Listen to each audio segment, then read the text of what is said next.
From peso moves to global views, markets, money, breaking news.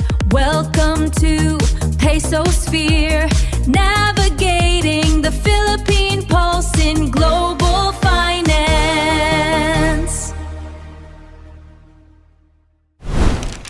Hello everyone, and welcome to Pesosphere, navigating the Philippine pulse in global finance. Ang podcast kung saan pinag-uusapan natin ang galaw ng global na ekonomiya. After our first episode where we talk about how global finance and currency movements affect the Philippine economy, we're continuing the conversation with another important topic. I'm your host, Marco Mercado, ang inyong kismosong taga-suri ng merkado. At ako naman ang inyong co-host, Ella Economia, ang inyong kaibigan sa pag-intindi ng ekonomiya. We try to make big economic ideas easier to understand by connecting them to real-life experiences and stories ng mga Filipino. Kasi minsan, kapag naririnig natin ang word na macroeconomics, parang ang technical pakinggan, parang malayo sa everyday lives natin. Pero maraming economic forces ang nakakaapekto sa araw-araw nating buhay. Kung paano tayo gumastos, paano nagmamanage ng budget, at kung paano tinutulungan ng mga Pilipinong nagtatrabaho abroad ang kanilang pamilya at ekonomiya. Today's episode is titled Fee na Layo, The Macroeconomics of Remittances and Migrant Capital. Para sa maraming Filipino families, ang remittances mula sa loved ones na nagtatrabaho abroad ay isang mahalagang source ng financial support. These funds help pay for everyday needs like pagkain, tuition, bills, and even allow families to invest in homes or small businesses. Pero hindi lang pamilya ang naapektuhan nito.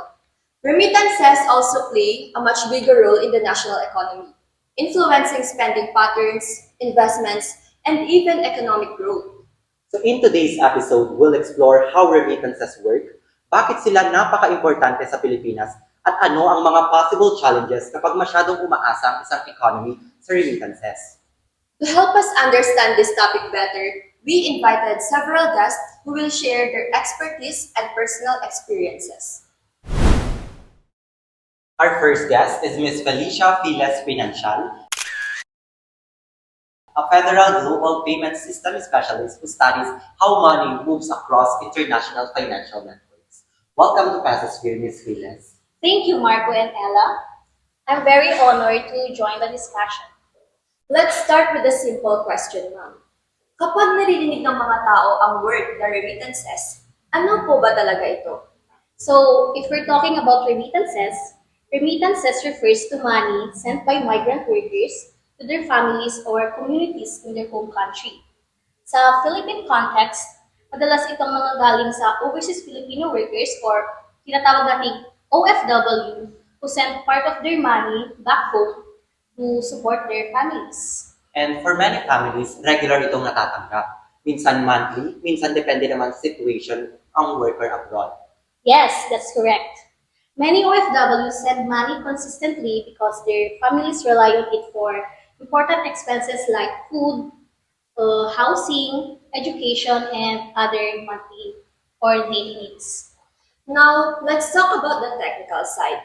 Paano ba talaga gumagalaw ang money from another country papunta dito sa Philippines? Remittances move through international payment systems.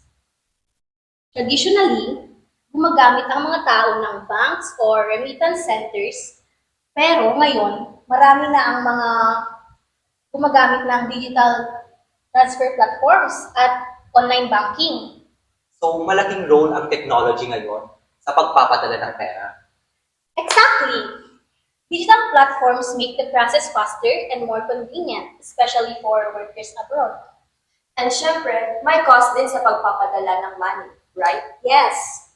Most remittance services charge transaction fees or exchange rate margins, which can slightly reduce the total amount received by families.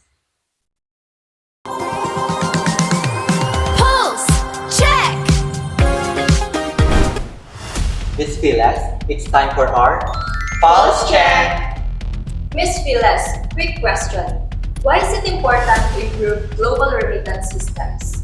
Because millions of people or families depend on these transfers. Faster, safer, and cheaper systems ensure that more money reaches the people who need it most. Our next guest is Dr. Carmen Cashflow Salati, an economist who studies the economic impact of remittances. Welcome to Passes Free, Doctor. Thank you, Marco and Ella. I'm glad to be part of this conversation. Doktor, alam ng maraming tao na nakakatulong ang remittances sa pamilya. Pero, gaano ba talaga kalaki ang impact nito sa Philippine economy? So when we are talking about remittances are extremely important. Every year, billions of dollars enter the Philippine economy through these transfers. This inflow helps support household income, increases consumer spending. So kapag may natatanggap na remittances ang isang pamilya, ginagamit nila ito sa paggastos sa local economy. Exactly. That spending supports small businesses, markets, transportation services, and other local industries. Then, how do remittances affect household spending? Most families use remittances for basic needs like pagkain, transportation, healthcare, and utility bills. For many households, these funds help maintain financial stability. Education is also a big priority for many Filipino families. Yes, maraming OFW parents ang nagpapadala ng pera specifically for school tuition and education expenses, helping improve opportunities for their children. So in many ways, remittances contribute to our economic activity. Yes, when families spend these funds, businesses grow and economic activity expands. But, may risk ba kapag masyadong umaasa ang ating economy sa remittances? Yes, if a country becomes too reliant on remittances, it may become vulnerable to external economic shocks like job losses or economic downturns abroad. So while remittances bring many benefits, they shouldn't be the only driver of our economic development. Exactly. A balanced economy still needs strong domestic industries and opportunities here at home. Pulse check. Doctor, it's time for our Pulse check! What is one key takeaway about remittances and the Philippine economy? Remittances are major support system for both families and national economy. But long-term growth still requires strong domestic economic development. Now we want to hear from the people who experience the impact of remittances directly. Joining us are Ate Mila Remitriles and Tita Nena Bajetera Navarro. Ate Mila, how do remittances affect your family? Sa household namin, malaking tulong talaga ang pagpapadala ng asawa ko from abroad. Nakakatulong ito sa pagbayad namin ng mga school fees ng mga bata, sa groceries, at sa iba pang kailangan naming bayaran monthly. And Tita Nena, what about your experience? Sa amin naman, we try to manage the remittances faithfully. May portion for daily expenses, may portion for savings, at minsan ginagamit din namin ito sa pagpapagawa o pag-improve ng bata. So, remittances help families not only with present needs, but also prepare for the future. Yes, and at the same time, lagi naming naaalala ang mga sacrifices na ginagawa ng mga family namin na nagtatrabaho sa abroad. Hearing your stories really shows how remittances are more than just numbers. They're about real families, sacrifices, and everyday lives. Exactly. And it reminds us that behind every economic statistics, there are people whose lives are directly affected. And that's for today's episode on OFW's remittances and how they shape lives here in the Philippines. We saw how these funds impact families, education, housing, businesses, and even the broader economy. So next time you hear about remittances coming from abroad, Remember, it's more than just money. It's about the sacrifices, hopes, and hard works of many Filipinos making a difference for their loved ones. in our next episode, we'll explore a different but equally important topic: how global financial crisis can affect the Philippines and the risk we need to watch out for. Curious about how events happening around the world can ripple through our economy? Stay tuned! This has been Pasosphere, navigating the Philippine pulse in global finance.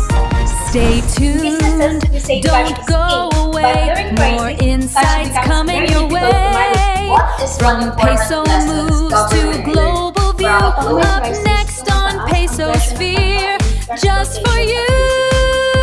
So inflation is really felt at the household level.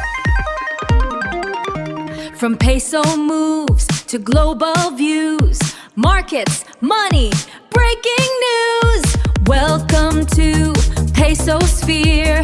Now